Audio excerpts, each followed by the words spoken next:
Kurus badan ini bukan karena makan, karena menentukan dirimu yang berlari dariku.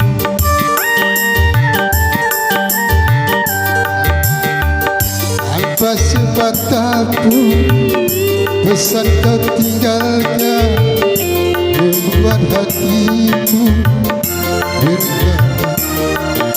Apakah salahku sampai Merauke telah ku selusur. Jangankan bertemu, bayangmu pun tiada, seakan ditelanku.